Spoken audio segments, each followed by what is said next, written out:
April 27th, 1805, Derna, Tripoli, First Barbary War. In the early morning hours, a small expeditionary force of U.S. Marines and Allied fighters approached the coastal city of Derna, located along the Mediterranean coast in what is now Libya. The force had spent weeks crossing harsh desert terrain after departing from Alexandria, Egypt. Led by former U.S. Army officer William Eaton, the group consisted of a handful of Marines, several hundred mercenaries, and local fighters opposed to the ruler of Tripoli. Their objective was to capture Derna and pressure the Tripolitan government during the First Barbary War. As dawn broke, American naval ships anchored offshore began bombarding defensive positions along the harbor. Cannon fire echoed across the city as Eaton's ground force advanced toward the walls. Fighting quickly spread through the streets. Tripolitan defenders fired from rooftops and barricades while the attacking force moved through narrow alleyways under heavy gunfire. Despite strong resistance, the attackers gradually pushed deeper into the city. After several hours of combat, the defenders withdrew and Derna fell under American control. Soon afterward, the U.S. flag was raised over the captured city. The victory marked the first time American forces seized and held a foreign city during an overseas military campaign, becoming one of the earliest examples of U.S. military operations abroad. May 13, 1846, Northern Mexico, Mexican-American War. On May 13, 1846, tensions along the Rio Grande River erupted into open conflict as U.S. troops crossed into territory disputed between Mexico and the recently annexed Republic of Texas. For months, relations between the two nations had been deteriorating after the United States formally annexed Texas in 1845. Mexico did not recognize the annexation and considered the land south of the Nueces River to remain Mexican territory. American forces under General Zachary Taylor had been positioned along the Rio Grande, establishing fortified camps and patrol routes. Soon after their arrival, Mexican cavalry units attacked a small American reconnaissance patrol.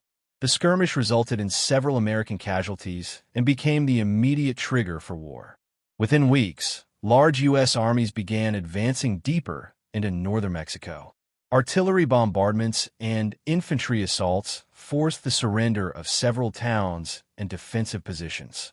Major battles were fought at Monterrey and Buena Vista as the conflict expanded. The war continued for nearly 2 years. Eventually, American forces launched a massive campaign toward the Mexican capital. In September 1847, U.S. troops entered Mexico City after heavy fighting. The conflict formally ended in 1848 with the signing of the Treaty of Guadalupe Hidalgo. Mexico ceded a vast territory to the United States, including present-day California, Nevada, Utah, Arizona, New Mexico, and parts of Colorado and Wyoming, permanently reshaping the political map of North America. April 21st, 1898, Cuba, Spanish-American War.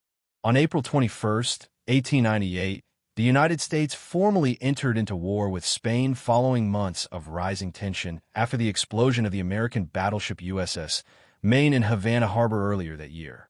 The blast had killed more than 260 sailors and intensified public pressure in the United States for intervention in Cuba, where Cuban rebels had already been fighting for independence from Spanish rule.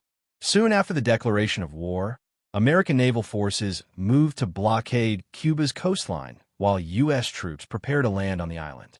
American soldiers arrived alongside Cuban revolutionary fighters who had been battling Spanish colonial forces for several years. Naval ships offshore bombarded Spanish defensive positions, targeting coastal artillery and military infrastructure. After securing beachheads, American forces advanced inland toward the strategic port city of Santiago de Cuba. One of the most intense battles occurred at San Juan Hill, where U.S. infantry and volunteer cavalry units, including Theodore Roosevelt's Rough Riders, charged heavily fortified Spanish positions. After fierce fighting, the hill was captured, weakening Spanish defenses in the region. Within a few months, Spain's colonial power in the Americas collapsed. The conflict also expanded to other Spanish territories, including Puerto Rico and the Philippines. By December 1898, Spain formally surrendered, ending the war. The outcome marked a significant turning point, establishing the United States as an emerging military power with influence beyond North America. July 28, 1915, Haiti. On July 28, 1915, U.S. Marines landed in the Haitian capital of Port-au-Prince following a period of intense political instability. Only days earlier, Haiti's president, Villebrun-Guillaume Sam, had been assassinated by an angry mob after ordering the execution of several political prisoners. The killing triggered widespread unrest in the capital, with crowds storming government buildings and violence spreading through the streets. Concerned about the rapidly deteriorating situation and the safety of foreign nationals, the United States ordered Marines to secure the city. As American troops came ashore, they moved quickly to occupy key government facilities, ports, and financial institutions. Within a matter of hours, Port-au-Prince was effectively under U.S. military control. While the capital was stabilized, resistance began forming in the countryside. Armed groups, known as the Cacos, composed largely of rural fighters and former soldiers, organized guerrilla attacks against the occupying forces.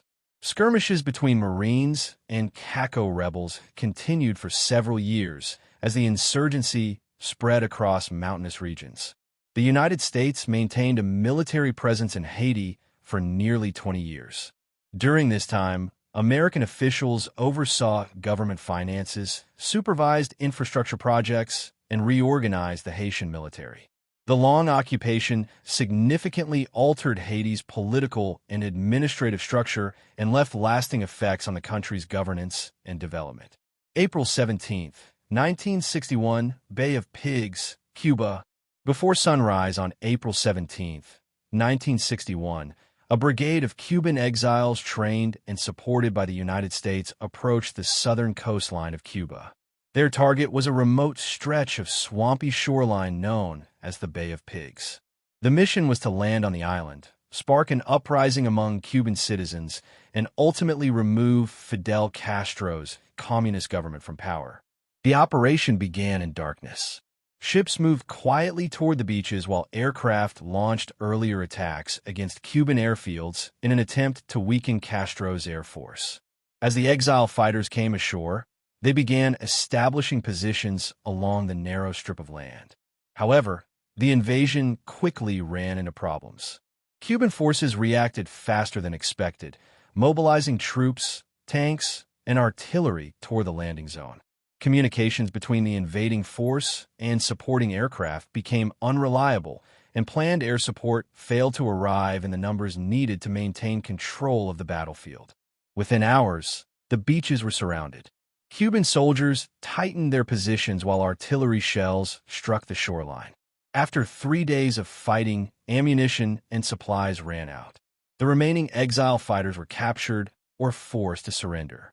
April 30th, 1970, Cambodia. During the Vietnam War, American and South Vietnamese forces launched a sudden ground invasion into neighboring Cambodia. Their objective was to destroy North Vietnamese bases hidden near the border. Thousands of soldiers crossed the frontier in armored convoys. Helicopters landed troops deep in jungle regions. Hidden supply depots, weapons caches, and tunnels were discovered and destroyed. Large firefights erupted as North Vietnamese troops withdrew deeper into Cambodian territory. The campaign lasted 2 months. Although large quantities of equipment were captured, the invasion expanded the war into another country. October 25, 1983, Grenada. Before dawn, American troops parachuted onto the Caribbean island of Grenada. The invasion was launched after a violent political coup had destabilized the small nation. More than 7,000 U.S. soldiers took part in the operation. Helicopters swept over the island while naval ships surrounded its coast. Fighting broke out near an unfinished airport runway where Cuban construction workers and Grenadian soldiers defended the site. After several days of combat, American forces secured the island. The government installed by the coup was removed from power. The operation lasted less than a week, but dramatically shifted political control of the country. December 20th, 1989, Panama. In the early hours of the morning, more than 27,000 U.S. troops invaded Panama in an operation called Just Cause. The mission targeted the government of General Manuel Noriega. Fighter jets and helicopters struck military bases around Panama City. Paratroopers landed near key strategic locations, including airports and command centers. Street battles erupted between Panamanian Defense Forces and American soldiers. Within days, Noriega went into hiding before eventually surrendering to U.S. forces. He was transported to the United States to face drug trafficking charges. The invasion removed Panama's leader and installed a new government aligned with Washington. January 17th, 1991, Kuwait Gulf War. After Iraq invaded Kuwait in 1990, a U.S.-led coalition launched a massive military campaign to push Iraqi forces out. Thousands of aircraft struck Iraqi targets across Kuwait and Iraq. Missiles and bombs destroyed airfields, radar systems, and armor divisions. After weeks of aerial bombardment, coalition ground forces crossed into Kuwait. Tank battles erupted across the desert. Within 4 days, Iraqi troops retreated from Kuwait City. The war ended quickly, but the invasion demonstrated the overwhelming military power of the U.S.-led coalition. October 7th, 2001, Afghanistan.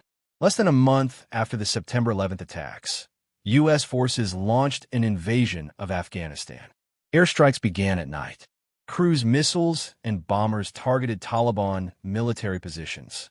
Special operations teams entered the country alongside Afghan anti-Taliban fighters, known as the Northern Alliance.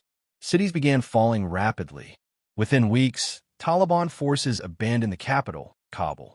The invasion removed the Taliban government from power, but fighting continued for years afterward.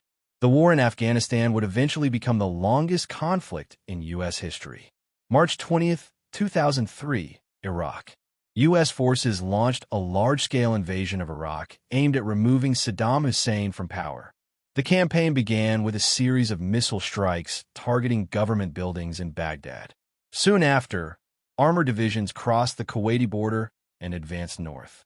Columns of tanks moved rapidly across the desert toward Baghdad. Resistance from Iraqi forces was uneven.